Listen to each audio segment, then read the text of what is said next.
સુરતના લોકો અનોખી રીતે 31ની ઉજવણી કરશે।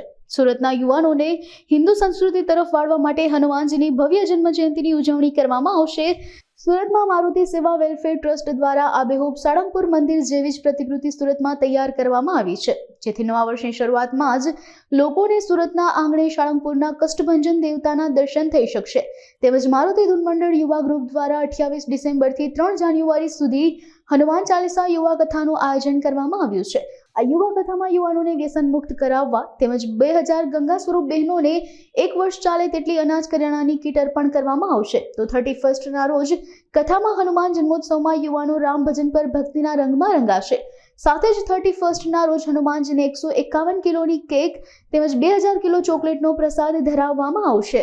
મારું નામ બિપિન દળાવિયા છે। જય શ્રી રામ, જય કૃષ્ણ દેવ, જય શ્રી સ્વામિનારાયણ।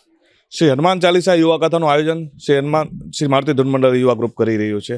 આ કથાનું આયોજન મીરા એવન્યુ પાસે સરથાણા જગતનાકા ખાતે કરવામાં આવ્યું છે। આ આયોજન અંતર્ગત આપણે જે લોકો સાળંગપુર નથી જઈ શક્યા એમના માટે સુરતમાં જ સાળંગપુરને લઈ આવ્યા છીએ અને સુરતમાં કથા સ્થળ પર ભવ્યાથી ભવ્ય આબેહૂબ સાળંગપુરનું મંદિર બનાવવામાં આવ્યું છે, જેથી કરીને અહીંના જે લોકો છે સુરતીવાસી છે દાદાના દર્શન કરી શકે।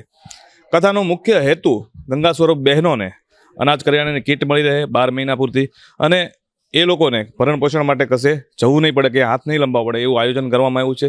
સાથે સાથે આ કથા દરમિયાન 31ના દિવસે હનુમાન જન્મોત્સવનું આયોજન આપણે કરવામાં આવ્યું છે। એમાં 1 લાખથી પણ વધારે યુવાનો એક સાથે હનુમાન ચાલીસાનો પાઠ કરી નવા વર્ષમાં પ્રવેશ કરે એવું આયોજન કરવામાં આવ્યું છે।